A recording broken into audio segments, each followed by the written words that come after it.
Hello po mga kababayan, kamusta po kayo? Si Dante Maravillas. So ito yung yung breaking news ngayon. Inihanda na po yung magiging kulungan ni Jinggoy Estrada sa Quezon City Jail. Di ba niya Mr. Maravillas, nakapiyansa si Bakit makukulong ba? Nakapiyansa si Jinggoy Estrada. Yung kasong graft separate kasi yon mga kababayan. May isa pa siyang kaso, plunder na, non-bailable. Kaya ngayon, mga kababayan, nire-ready na. So baka bukas lumabas yung warrant of arrest for non-bailable case, plunder po. Kaya nire-ready na po yung kanyang magiging detention cell sa Quezon City Jail. Paano niya yan, Mr. Maravillas, yung Senate majority? Sabi ko sa inyo, maubos yan. Yung sinasabi na 7, ay maubos po. Yung dalawa, si Bato de la Rosa, tapos si Bongo, ICC. Pero si Bongo, mga kababayan, ang sabi, may plunder case din with Mark Villar. Yan ang lumalabas sa mga balita. Yung report ni Montulfo, tapos ni Trillanes, mga kababayan. Sabi ni Trillanes, susunod na, may inside con po, information si Trillanes. Susunod nang lalabas, yung ICC warrants ni Bongo, tapos ni Abayalde. Yung dating PNP chief. Yan yung report kahapon, Ayan report ng Bombo Radio. Bongo Abayalde, itinuturong susunod na target ng ICC, sabi po ni Trillanes. Inihayag ni dating Senador Antonio Trillanes na sina Senador Bongo at dating PNP Chief Oscar Abayalde ang posibleng sumunod na makakatanggap ng warrant of arrest mula sa International Criminal Court. Maubos po yung mga Duterte senators. At wala man po itong relasyon, mga kababayan, sa impeachment complaints ni Sara Duterte. Kaya ito nagkataon lang na sunod-sunod ngayon. Kahit po mga kababayan si Attorney Sal Panelo hindi naniniwala na ginigipit yung mga majority members ng Senado. Taliwas sa claim ng mga kaalyado, sila mga kababayan, hindi magkasundo sa mga pananaw. Ayan sabi ni Panelo kahapon, hindi ako naniniwala na tinatarget daw ang mga members ng majority. Kasi ang mga investigasyon na yan, ang mga paratang na yan, noong minority pa sila, nasimula na yan, so hindi po pwedeng sabihin na ganyan, sabi ni Panelo. Kinontra ni Panelo ang mga propaganda ni Amy Marcos mismo na ginigipit yung majority members dahil sa impeachment kay Sara Duterte. Wala pong panggigipit. Matagal na to, mga kasong ito, ni Jinggoy. Long overdue na to, mga kababayan. Sila yung mga tinatawag na big fish na ninanais natin na mapanagot. At yung Pangulong Bongbong Marcos, yung promise niyang December nga, hindi natupad yon. Kasi nga po, siyempre, nagiging maingat sa pag-imbestiga yung ating mga yung mga sa Ombudsman at Department of Justice. So mali na sabihin panggigipit ito sa mga majority members. Kahit yung kay Bongo, ang nag-file ng kaso kay Bongo, kay Abayalde, o kasama si Abayalde, yung mga pribadong complainants. Dito naman kay Jinggoy Estrada, resulta po ito ng mga investigasyon last year pa. Nagkataon na mga kaalyado nila yung mga sabit. Yan ang sabi dito sa report ng Batas PH, hindi ginigipit sa mga kaso ang Senate majority members. Former presidential spokesperson Salvador Panelo said he does not believe members of the Senate majority are being politically targeted by the administration following the filing of graft in plunder charges by the Office of the Ombudsman against Senator Jinggoy Estrada over his alleged involvement in the flood control kickback scheme. In an interview, sinabi po ni Panelo The investigations niya and allegations against some majority senators began even before the lawmakers became part of the majority bloc, rejecting claims of political persecution. Hindi ako naniniwala na tinatarget daw ang mga miyembro ng majority kasi ang mga investigasyon na yan, ang mga paratang na yan, noong minority pa sila. Nasimula na yan, so hindi mo pwedeng sabihin na ganyan. Maganda yan, whether majority ka o minority ka, kapag may mga ebidensya na gumagawa ka ng pagnanakaw sa bayan, dapat talagang ihabla. Di ba, mga kababayan, basag si Amy Marcos sa mismong kaalyado ni Digong. Sa bagay, si Panelo, wala man paniwala kay Amy Marcos kasi si Amy Marcos sa pananaw ni Panelo, mangga.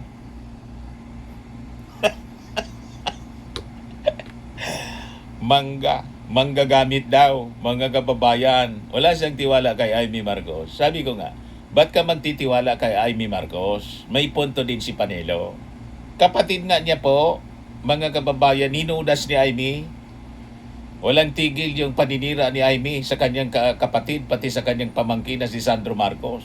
Sa kanyang pinsan na si Martin Romualdez. Paano ka magtitiwala sa kanyang tao? So hindi naniniwala, walang tiwala si Panelo, mga kababayan. At kinontra niya yung mga pinapakalat ni Amy Marcos na may persecution, political persecution sa Senate majority ngayon. Wala niya, matagal na tong kaso, correct. So going back dito sa kwento na inihanda na po, ito yung plunder. Yung magiging kulungan po ni Jinggoy Estrada. So mababawasan po ng isa pa. At malamang sabi ng ombudsman, 9 hanggang 11. Matitira 2. Sabi man ni Jimmy Bundok, 7 niya yung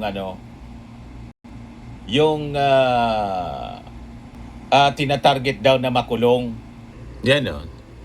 7 senador na daw ang ipapakulong galing sa majority bloc. Bayan ko binihag ka, sabi ni Jimmy Bundok. Di ba, mga kababayan? So tanggap na nila, maraming makukulong sa majority kasi marami sa majority senators naharap sa kasong plunder. So that is not politics. It is about corruption in government na kailangan pong papanagutin. Galing mismo sa bibig ni payag siya, approve niya. Kahit sino dapat managot, may kima ka majority o minority senator, kapag nagkasala, may pananagutan sa batas dapat. Kaya ito yung balita ngayon. Quezon City Cell being readied for Jinggoy. Estrada is facing a plunder case involving over 573 million worth of alleged kickbacks from various flood control projects. So sabi dito sa report ng One News, while a Sandigan Bayan warrant of arrest for the non-bailable case of plunder has yet to be issued against Senator Jinggoy Estrada, a detention cell at the new Quezon City Jail male dormitory in Payatas is already waiting for him.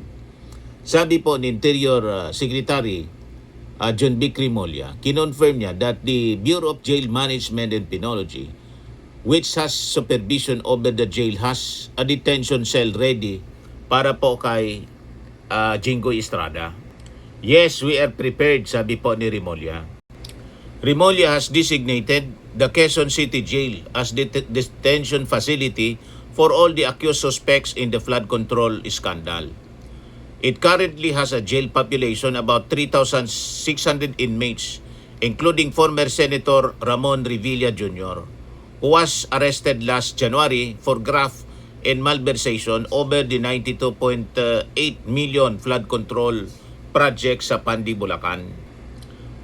Ayon kay Remulla, the decision on where Estrada will be jailed is up to the Sandigan Bayan. If the anti-graft court issues a commitment order for Estrada for the Payatas facility, Remulla said it has enough detention cells to accommodate the senator.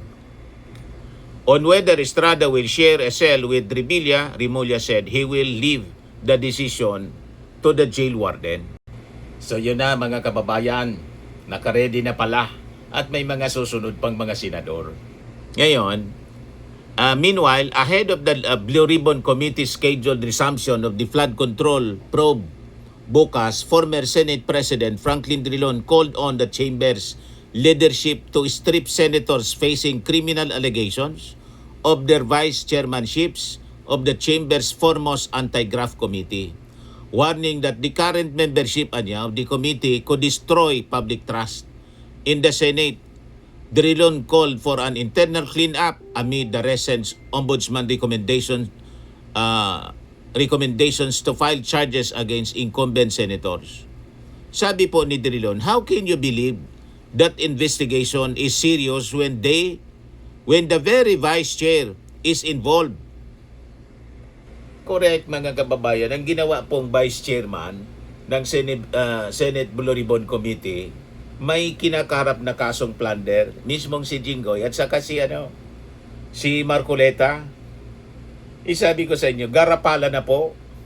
At yung mga members, ganun din. Si Jinggoy, si Bongo, si Mark Villar.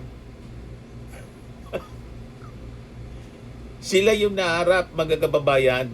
So sila yung mag-iimbestiga. Kaya pwede nating isipin na ang intensyon ng kanilang pagpapaimbestiga pag-resume ng Blue Ribbon investigation para po linisin yung kanilang pangalan at isangkot yung ibang tao, ibang pangalan. Di ba po? Saan ka nakakita na kung sino yung mga involved sa korupsyon, sila yung mag-iimbestiga? So yung suspects magiging investigador na pala. Yan tama itong si Drilon. Dapat sila tanggalin, mga kababayan. Kaya lang, walang iyaan na po ang nangyayari ngayon sa Senado. Yung sabi dito sa balita, Senators Jinggoy Estrada and Rodante Marcoleta, co-vice chairman of the Blue Ribbon Committee, are both facing criminal charges. The Ombudsman is currently investigating Marcoleta for possible plunder and direct bribery in violation of Presidential Decree 46, which prohibits public officials from receiving gifts. Sabi po ni Drilon, it would be an optical nightmare to allow the two to maintain leadership roles in investigating panels, particularly those tasked with probing government corruption. You see, so parehas yung pananaw natin, mga kababayan, pananaw namin with former Senate President Franklin Drilon. So tingnan natin bukas kung ano yung mangyayari. Sabi nga ni Gordon, dating Senador Gordon, itong si Alan Peter Cayetano, napasimuno ng lahat ng gulo dyan sa Senado, paraan niya maisalba yung imahe ng Senado. Dapat si Alan Peter Cayetano mag-resign na. Tama naman po si Dick Gordon.